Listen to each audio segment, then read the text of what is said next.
Hola, muy buenos días. Bienvenidos a EPG Pathshala de Español. Estamos en el paper 9 que se titula Literatura Medieval. Me llamo doctora Alka Jaspal e imparto clases de literatura española medieval en la Universidad Nehru de Nueva Delhi. En este módulo hablaremos del teatro castellano medieval. El teatro medieval castellano cuenta con testimonios confusos, escasos e irregulares hasta el punto de haberse puesto en duda su existencia hasta finales del siglo XV. Durante el siglo XV se desarrollaría una importante actividad dramática en torno a catedrales como de León o Córdoba, con dramas relacionados con la Sibila. En Toledo, la fiesta del Corpus dejan algún testimonio de fines de este siglo. La Edad Media es un periodo entendido entre el final del Imperio Romano, en el año 476 después de Cristo, y la formación de los estados nacionales de Europa occidentales ya en el siglo XV. Unos 1000 años en los cuales la humanidad reescribe su historia. Es un proceso entre las primitivas formas patriarcales a las relaciones entre señores feudales y siervos. Una etapa que permite la apertura al mundo de los grandes descubrimientos geográficos, de los juegos primitivos, rituales, a los espectáculos. Sin embargo, el feudalismo se desarrolla desde las formas primitivas más simples. Era un sistema con raíces en la organización militar de los ejércitos bárbaros, que solo debido a las fuerzas productivas halladas en los países conquistados pudo desarrollarse. En cuanto a la actividad económica, esta se organizó favoreciendo la emancipación de las comunas y la ascensión de la burguesía. A esta realidad se unió la Iglesia, quien fue la tutora manteniendo la idea de una patria espiritual. Hay que entender, además, que en esta época predominaron ideologías de cristianismo junto con la herejía. La Iglesia tenía que enfrentarse a la tarea de adoctrinar a los bárbaros. Así, con la idea de formar una nueva sociedad, surge el mismo proceso de un nuevo teatro que ayudó a formarla, junto a las nuevas lenguas procedentes del latín vulgar. Sin embargo, es evidente que el teatro medieval no produjo obras de calidad, pero sí sentó las bases para el surgimiento de lo que es hoy el teatro. En primer lugar, tenemos el caso del teatro profano y cómico, los histriones ejecutantes del teatro profano. Las reglas y los modelos que rigen el teatro cómico y profano en sus inicios son las mismas que norman el teatro sacro. Por teatro cómico en la Edad Media se entiende cualquier manifestación escénica que no tuviera inspiración sacra o eclesiástica. Sus orígenes no son tan precisos, pero sí es seguro que su existencia procede de algunos elementos aislados de la cultura greco-romana. Así que quienes siguieron cultivándola mantuvieron viva la tradición de espectáculos ambulantes, mimos, escenas cómicas, payasos, etc. En ellos se percibía la primitiva multiformidad unificadora de su arte.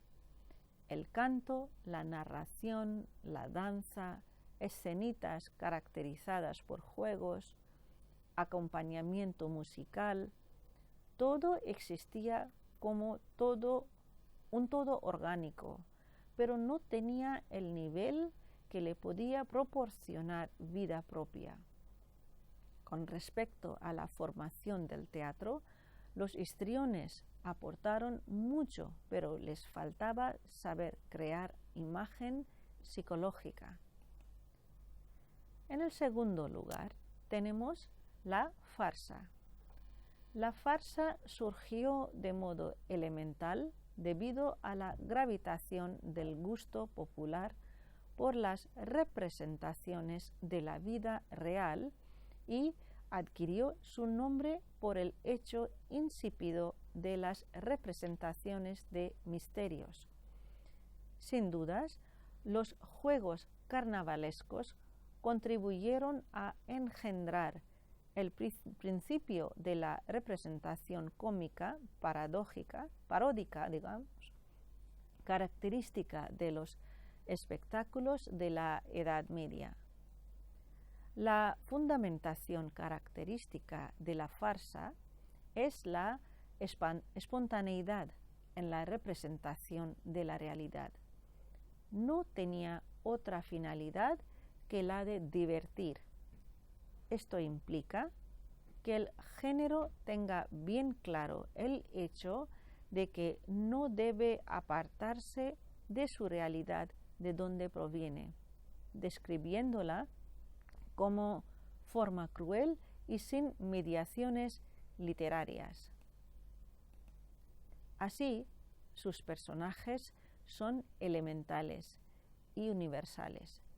Tenemos la mujer infiel, el marido engañado, la suegra chismosa, etc. Es decir, su tema fundamental era la observación irónica de la vida conyugal, aun cuando trate otras situaciones. Las acciones eran elementales sin preocuparse por un encuadre psicológico o histórico con salpiqueo libre de burlas, mentiras y crueldad que busca provocar la risa. Todo esto significa que es un teatro causal, que no le interesa el profesionalismo para no perder el contacto con la realidad. En la farsa siempre se reía de los miembros de la clase gobernante. Representaba satíricamente al clero, también campesinos, parodiados en sus rasgos cómicos e ingenuos. La farsa, con su orientación satírica, expresaba lo negativo de su opinión hacia la realidad y en ello radicaba su índice de progreso en el sentido histórico.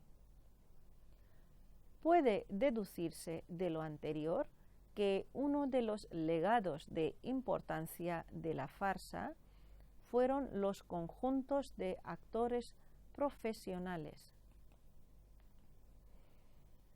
Las características generales de la farsa a través de todos los tiempos podrían resumirse así.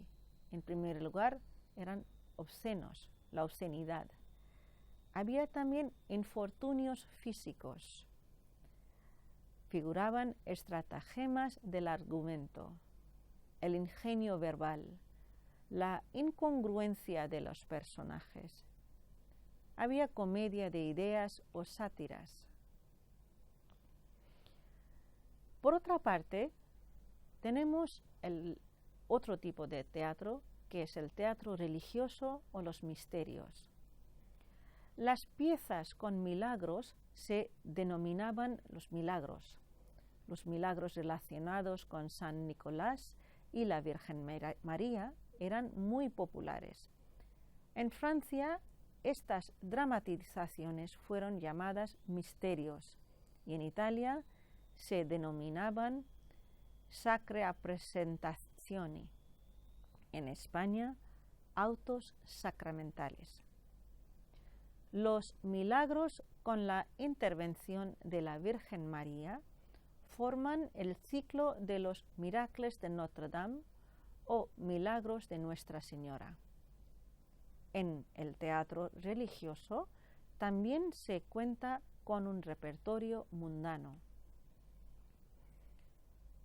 El misterio se diferencia de los demás géneros teatrales de la Edad Media en que permanecen siempre como una forma de arte original e independiente y era producto de las masas del pueblo. El misterio formaba parte orgánica de los festejos municipales en los días de feria. El día de representación del misterio, los espectadores ocupaban desde temprano en la mañana su lugar en las graderías en la plaza de la ciudad. En la introducción, un sacerdote leía el argumento de la historia religiosa, que se representaría, elogiaba a Dios y a los poderes municipales. Aquí el punto importante es que hemos comentado que el sacerdote está en la plaza de la ciudad y se dirige al público. Antes de esto, durante mucho tiempo, todos estos misterios se representaban dentro de la iglesia como parte de una celebración íntima eclesiástica del mismo clero. La gente común no era parte de todo esto. Como máximo, podían ser espectadores de estas funciones, pero espectadores silenciosos en las gradas dentro de la iglesia. Estos misterios siempre se hacían en dos ocasiones importantes del año, durante la Semana Santa, la Navidad. Y, claro está, se trataba de la vida de Jesús y de Virgen María y todos los milagros y la pasión del Cristo.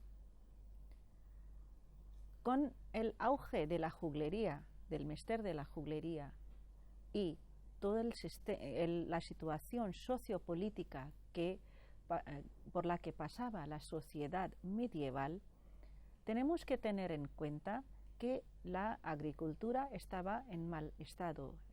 La sociedad tenía que enfrentarse a continuas cruzadas y guerras y hambres y la peste y la enfermedad, por lo cual necesitaban algún aspecto positivo con la que alegrar su situación. Y en este trabajo les ayudaban los juglares, que por las noches o en los días de la feria, alrededor de la hoguera, les contaban historias inverosímiles o auténticas con canto, música, baile, mimo, etc. Con toda esta situación depresiva que se preveía en la sociedad, la gente se estaba apartando de la iglesia. Y el clero, al observar esto, siguió el mandato diciendo que si la persona que tiene sed no se va al pozo, entonces el pozo tiene que acercarse a la persona. Con lo cual llevan a estos misterios al público. El público ya es parte de estos misterios.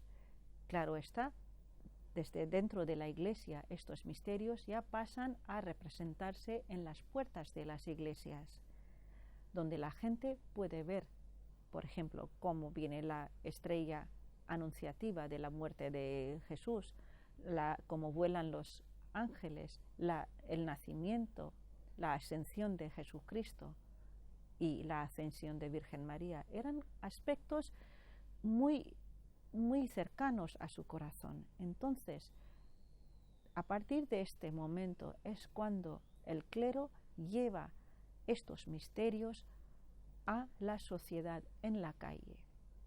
Retomemos el hilo donde hemos dejado. El día de la representación del misterio, los espectadores ocupaban desde temprano en la mañana su lugar en las graderías, en la plaza de la ciudad, enfrente de la iglesia, claro. En la introducción, un sacerdote leía el argumento de la historia religiosa que se representaría. Elogiaba a Dios y a los poderes municipales. El carácter del espectáculo dependía del sistema escénico, que en el teatro medieval contaba con 3 variantes: el móvil, el circular y el de los senadores. Los episodios se mostraban separadamente, puestos en escena sobre unos carros llamados pageanto. Esto suponía una tarima movediza y sitio estable para los espectadores. En el teatro medieval existía el principio opuesto, la construcción inmóvil, ya que los espectadores eran los que se trasladaban. Aspecto muy importante, que se actuaba el misterio y el público tenía que moverse con el espectáculo. El escenario medía unos 30 metros. Se construía en la plaza, mientras un pregonero reclutaba a los actores entre los voluntarios de la ciudad. Otro aspecto muy importante, porque para poder participar entre los ciudadanos había que hacer penitencia muy dura para poder merecer participar en esto. De esta manera se integraban sacerdotes, burgueses, artesanos, que interpretarían más de 500 personajes para relatar las historias sagradas, que durarán varias semanas, experimentando diversas emociones que irían desde las lágrimas hasta la risa. Los representantes del misterio llegaban con frecuencia a olvidar que solo era una representación. Vivían el momento. Cada cual quería centralizar la atención de los espectadores en el afán de conmover y divertir actuando por cuenta propia. Por eso puede decirse que el misterio ofrecía las más amplias posibilidades de improvisación. El 17 de noviembre de 1548, el Parlamento de París promulgó un decreto que prohibía las representaciones de misterios. Las causas determinantes de la muerte del misterio fueron las siguientes: el afianzamiento de la burguesía, con su concepción práctica del mundo, expulsaba de la vida diaria elementos de ideología mística. En el misterio seguía una sola idea invariable, la de servir a Dios con abnegación, y tenía una sola voluntad: la vida local del momento. El humanismo declaró el misterio como un producto grosero de la barbarie carente de arte. De este arte quedaron solo las escenitas alegóricas y los intermedios de ambiente local. La característica principal de la moralidad consiste en la naturaleza alegórica y convencional de sus personajes. Las fuentes de este nuevo género están en el misterio. La mitología cristiana era esencialmente alegórica. Las imágenes de Jesús, María, los ángeles y los apóstoles representaban algo concreto en la conciencia de los creyentes y al mismo tiempo encerraban ideas morales. Los protagonistas, creados sobre la base racionalista, entraban en conflicto entre sí por la lucha entre el bien y el mal. Con frecuencia, la moralidad ofrecía en forma dramatizada la solución de problemas éticos. Muy popular era la moralidad del hombre a quien viene a visitar la muerte. También existían alegrías políticas. La moralidad era el género más intelectual del teatro del medioevo. La presentación escénica de la moralidad era primitiva. Se solían trabajar pocas personas, 5 o 6 a la vez. De la segunda mitad del siglo XIII, consideramos el primer ejemplo de teatro castellano, es el auto de los Reyes Magos, que procede de la Catedral de Toledo. Está copiado en las páginas sobrantes de cierto manuscrito. Aunque es incompleto, su contenido es muy representativo. Los Reyes Magos piensan cómo distinguir que el niño Jesús es Dios. Se elige el incienso frente al oro y la mirra.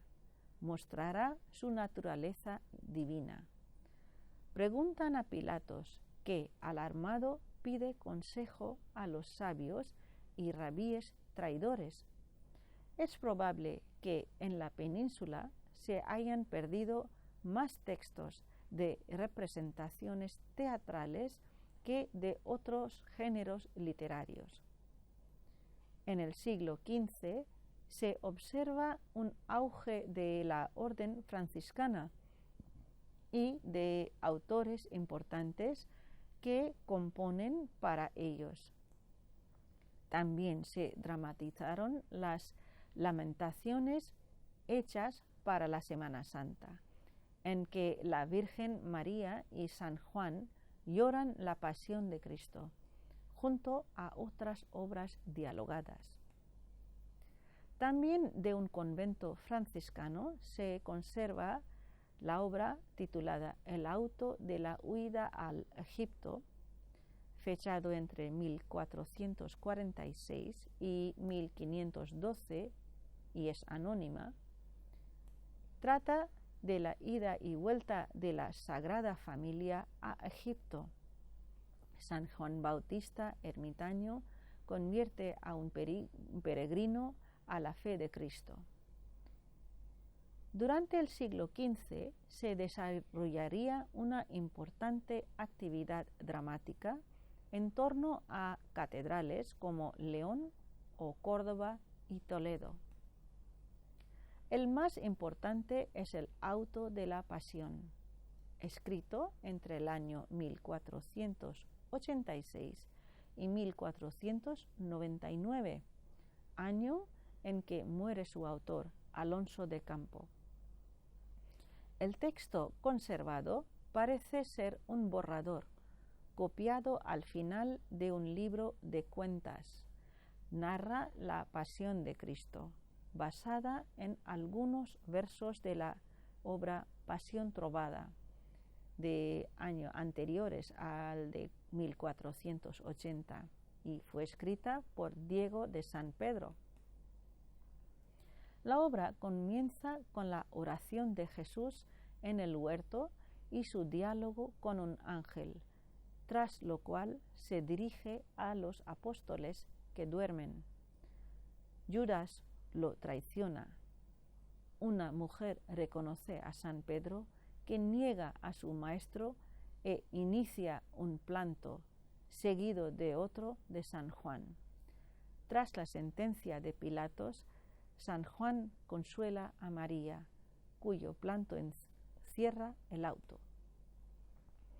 La obra de Fray Íñigo de Mendoza o la de Rodrigo de Cota, titulada Diálogo del amor y un viejo, y la otra, las coplas de Puerto Carrero o la querella del comendador escriba, son obras de la segunda mitad del siglo XV. A finales del mismo siglo publica sus representaciones quien consideramos como padre del teatro castellano. Se llama este autor Juan de Fermoselle, conocido como Juan de Encina, nacido en Salamanca y fue discípulo de Nebrija. Él trabajó al servicio de los duques de Alba, a quienes elogia en su obra. Este autor imprime en el año 1400. Este autor trabajó al servicio de los duques de Alba, a quienes elogia en su obra.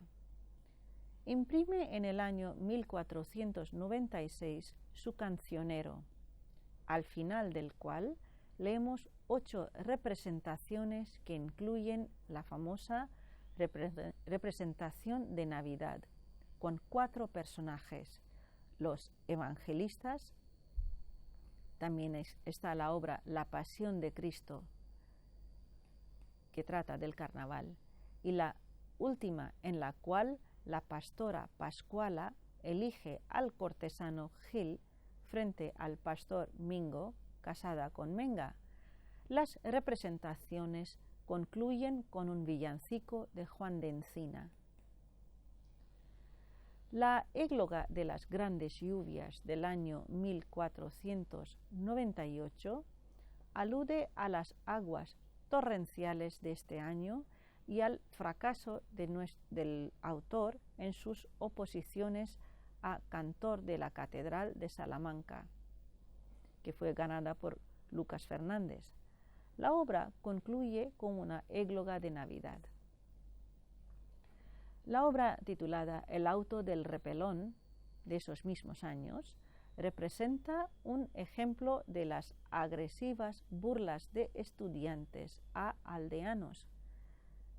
Mientras Piernicurto y Joan se cuentan en dialecto sayagüés, variante coloquial, quizá artificial del leonés, sus desgracias, un estudiante intenta repetirlas y es rechazado. Las églogas posteriores de nuestro autor están marcadas por su viaje a Roma hacia 1499, donde aprende nuevas técnicas. Otro autor bastante importante para este tipo de teatro se llama Lucas Fernández, cuya obra resulta difícil de fechar, aunque se supone realizada hacia 1500. Presenta 3 comedias de tema amoroso. Introduce este término en el teatro, acaso porque la primera de ellas recuerda el argumento de la comedia elegíaca de tipo latino medieval. En las otras nos nombra representaciones de Juan de Encina. En ellas plantea como debate el amor del pastor y el del caballero. Una alusión a Celestina se encuentra en una de sus 2 églogas o farsas del nacimiento. Su producción se completa con un brevísimo diálogo para cantar y con el célebre auto de la Pasión, la cual se considera como el mejor de su género. Lucas Fernández parte de presupuestos próximos a los de Juan de Encina, prolonga el número de versos y de personajes de cada representación, introduce el término comedia y mantiene el dialecto sayagüés de sus pastores. Se cree que se han perdido muchos de los autos que se debieron representar a lo largo del siglo XV. Un códice de la segunda mitad del siglo XIV, al que se llama Códice de Autos Viejos, conserva numerosas obras religiosas y algunas profanas, representadas en muy diversos lugares de la península, que también podrían ser reelaboraciones de estos textos medievales, tal vez no definitivamente perdidos. Con esto llegamos al final de este módulo.